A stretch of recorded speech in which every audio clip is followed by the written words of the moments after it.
I stood near the back of the courtroom, watching the scene unfold before me. It was just another case, another defendant standing before Judge Raymond Holt. A teenage boy, no older than 17, stood trembling behind the defendant's table. His hands gripped the edge, knuckles turning white. His name was Ethan Carter. I had seen him in court before, once, as a witness to a small theft case. But today, he was the accused. Ethan's lawyer, a public defender with tired eyes, stood beside him. She sighed, flipping through the thin case file before addressing the judge. "Your Honor, my client deeply regrets his actions. He was caught shoplifting groceries, basic necessities. There was no violence, no prior record. He acted out of desperation." Judge Holt barely looked up. "Shoplifting is still a crime, counselor. The law does not excuse theft because of desperation." He turned to Ethan. "Do you have anything to say for yourself?" Ethan swallowed hard. His voice was barely above a whisper. "I didn't mean to steal. My mom, she lost her job, and we haven't eaten in 2 days. I just wanted to help."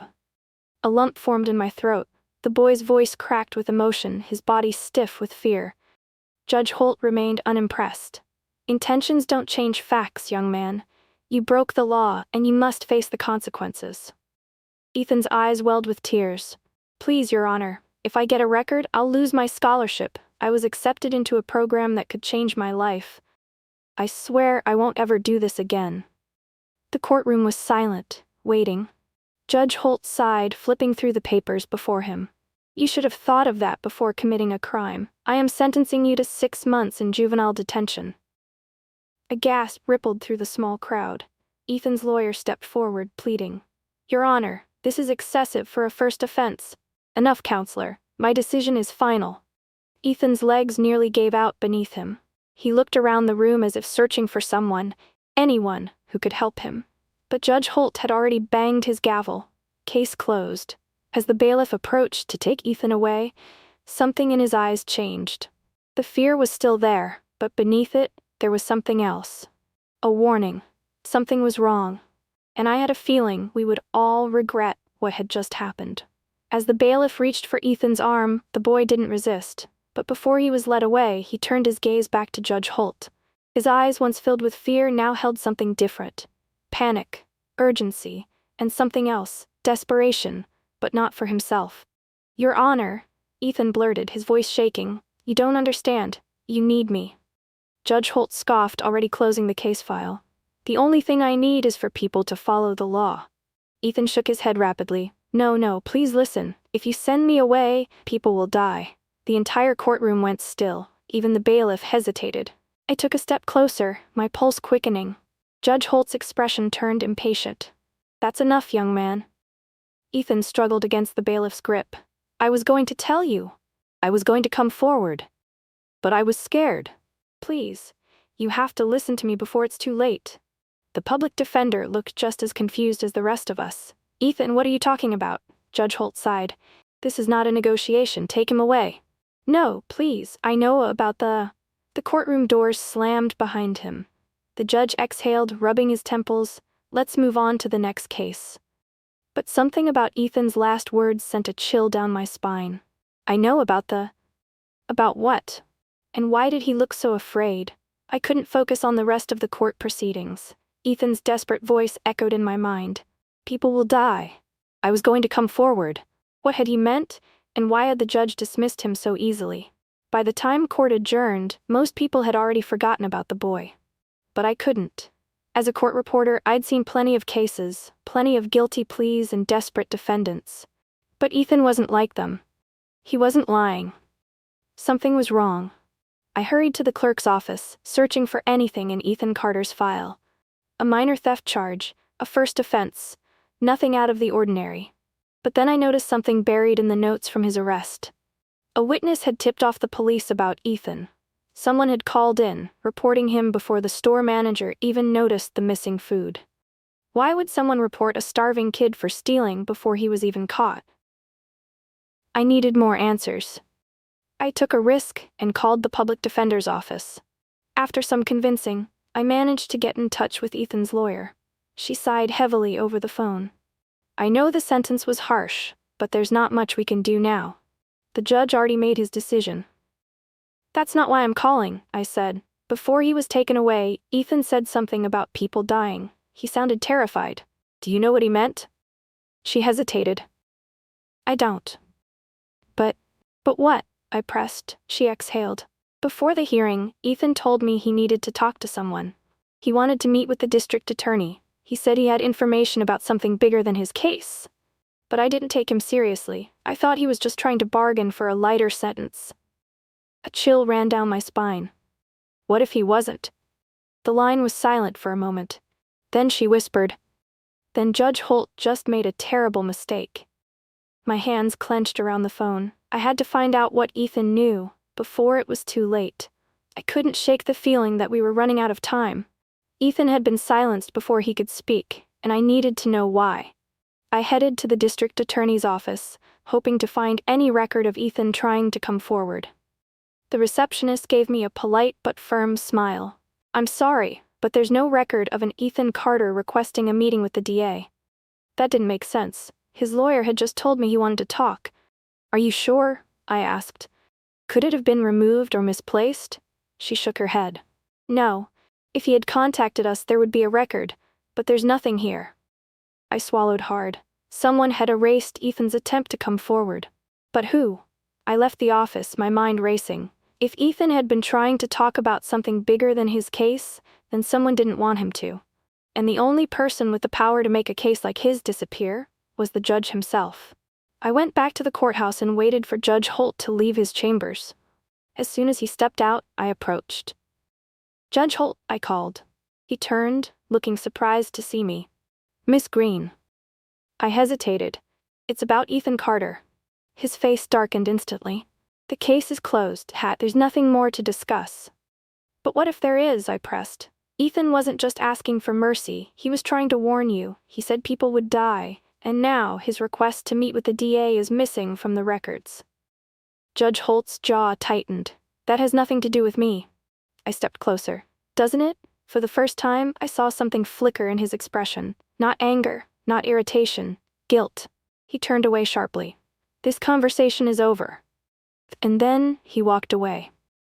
I stood there stunned. Judge Holt knew something, and I was going to find out what. I knew I was onto something. Judge Holt's reaction wasn't just dismissive, it was defensive. He knew exactly what Ethan had been trying to say. I didn't have access to sealed case files, but I knew someone who did. Detective Mark Renshaw had been covering courthouse security cases for years, and I'd worked with him before. If anyone could help me dig into Judge Holt's connections, it was him. I called him, keeping my voice low. "Mark, I need a favor." "Uh-oh," he said, half joking. "What kind of trouble are you stirring up this time?" "It's about a case Judge Holt just ruled on. A kid named Ethan Carter."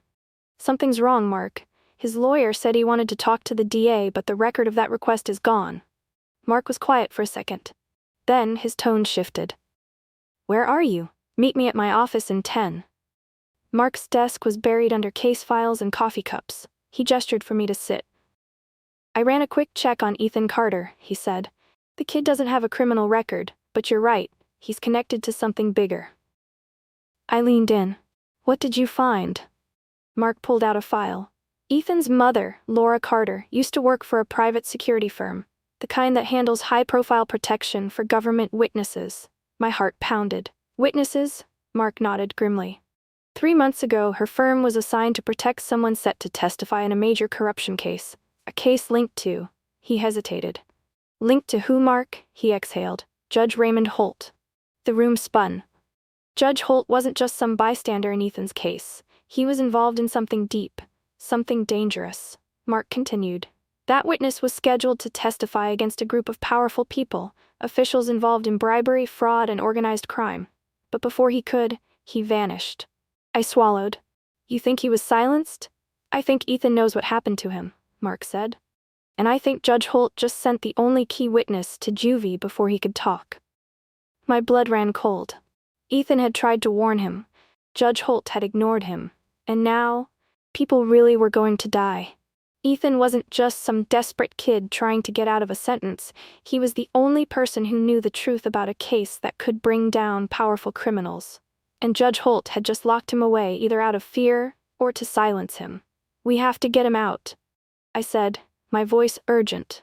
Mark ran a hand over his face. It's not that simple. The judge's ruling stands unless we can prove Ethan's testimony is crucial to an ongoing investigation. I gritted my teeth. Then we need proof. Mark pulled out another document. I found something else. Ethan's mom, Laura Carter. She vanished 2 weeks ago. What? My stomach dropped. She didn't just lose her job, she disappeared completely. No bank activity, no phone calls. It's like she was erased. Ethan wasn't just trying to protect himself. He was trying to save his mother. And no one had listened. Mark and I worked fast. We combed through the files, looking for anything that could connect Judge Holt to the missing witness or Ethan's mother. After hours of searching, Mark suddenly tensed. Got something. He turned the screen toward me. It was a security report from a government building, one Judge Holt had visited weeks ago. A note was attached. Subject seen speaking with Raymond Holt. Conversation lasted 10 minutes. 1 day later, subject disappears. The subject was the missing witness. My breath caught. Judge Holt met with him before he vanished? Mark nodded grimly. This means Holt knew exactly what he was doing when he sentenced Ethan. He didn't just ignore him. He wanted him out of the way. I felt sick. We had everything we needed to prove that Ethan wasn't lying. Now, we had to act before it was too late. Can we get Ethan out? I asked. Mark's expression hardened. We can try, but once Holt realizes what we're doing, he's gonna come after us next. Time was running out. If Judge Holt had locked Ethan away on purpose, he wouldn't hesitate to make sure the boy never talked. Mark wasted no time. I'll get a motion filed to have Ethan pulled for questioning, but we need more than just suspicion. We need undeniable proof. I thought fast. What about Holt's financials? If he's involved in this corruption case, there's no way he did it for free. Mark's eyes lit up. You might be onto something. We spent the next hour digging, and then, jackpot. A shell company had wired over $200 to a private account linked to Judge Holt's wife. It was marked as a consulting fee. But the company?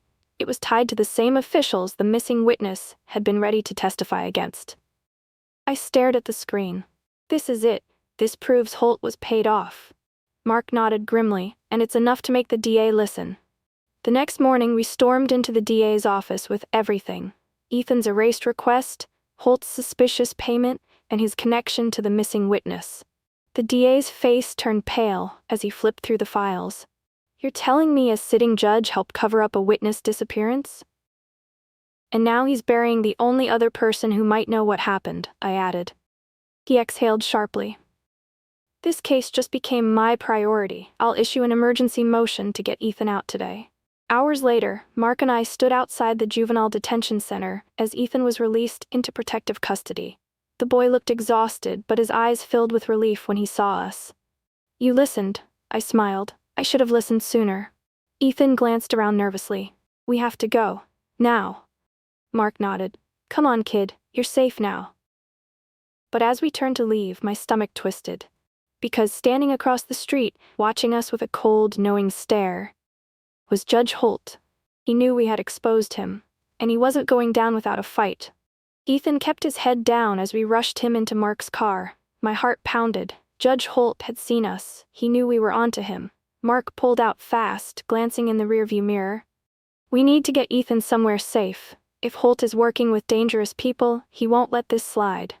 Ethan shifted nervously. He's not just working with them, he's one of them.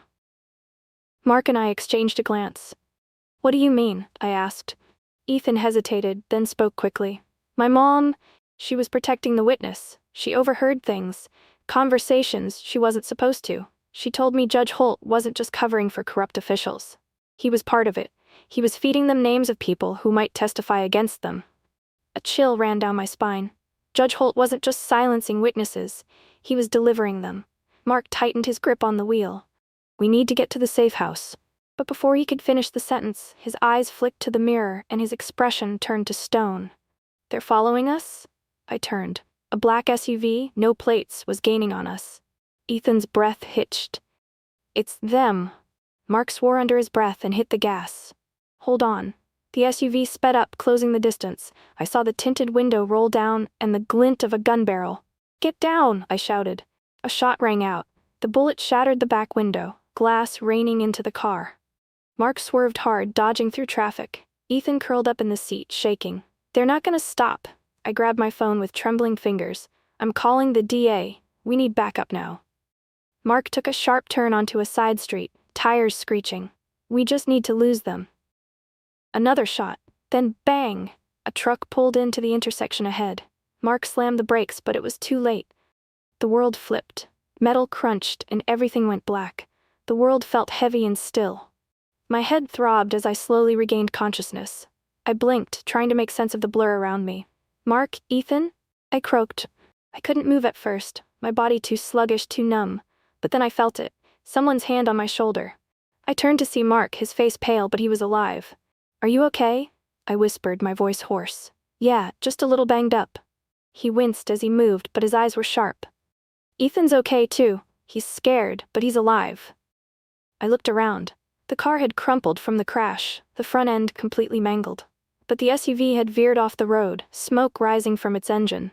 It looked like we had managed to lose them, for now. Mark grabbed his phone. We need help. Backup is on the way. We'll be safe soon. I nodded, but my thoughts kept racing. They won't stop. Holt won't stop. He's too connected. He'll send more people. We have the evidence, Mark said, his voice low but steady. Once the DA gets it, Holt's done. He won't get away with this. But the unease in my chest wouldn't go away. Even if Holt was exposed, even if the truth came out, how many more were out there? Ethan sat up slowly, his face pale. His voice trembled. Are they really gonna stop him? Is my mom gonna be safe? I swallowed hard, meeting his eyes. We're gonna make sure they can't hurt anyone else. An hour later, the DA's office had sent backup. Mark and I had a few bruises, but we were alive. Ethan was shaken, but he had his strength back. We sat in a secured safe house, waiting for the DA to arrive. I didn't know how much longer we had before Judge Holt and his connections would retaliate. But I knew one thing for sure. We weren't giving up. The door to the safe house opened. The DA walked in, followed by a group of officers. His face was grim, but there was hope in his eyes. We've got a case. I took a deep breath, knowing the fight wasn't over, but feeling a sense of relief that this nightmare might finally be coming to an end. Ethan stood up, his voice steady.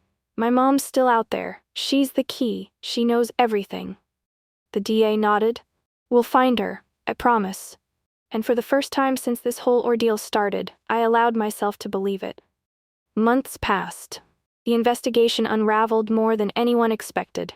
Judge Holt was arrested, his connections to the criminal network exposed. The missing witness was found alive, and the full scope of the corruption case came to light. Ethan's mother, Laura Carter, was located and brought in as a key witness. She was scared but determined to bring the criminals down. Ethan had been the key to everything. He had risked his life, and in the end, he'd saved not just his own future, but the future of everyone his mother had been trying to protect. Judge Holt's trial was nothing short of a spectacle. Evidence after evidence was presented. His crimes were undeniable. The once respected judge was now a convicted criminal, his life completely shattered. As for Ethan, he received a full scholarship to the university he had dreamed of, his future secured, free from the shadow of his past mistakes. He spoke at a press conference, his voice strong despite everything he'd gone through. I didn't ask for this, he said, his eyes on the camera, but I'm going to make sure no one else has to live in fear like I did. And I believed him. This wasn't just about one boy. This was about a system that had failed to protect the innocent, and the people who had the courage to stand up, even when the world tried to silence them. We weren't done yet. But for the first time, I knew we were on the right side of justice. Thank you so much for watching. If you enjoyed this story and want to see more twists, turns, and unexpected endings, don't forget to hit that subscribe button so you never miss an update. If you loved it, show your support by giving this video a like. It really helps out the channel. And if you have thoughts or theories, we'd love to hear from you. Drop a comment below and share your ideas. Lastly, if you think someone else would enjoy this story, please share it with them. Your support means the world to us. Until next time, stay curious and keep watching for more amazing stories.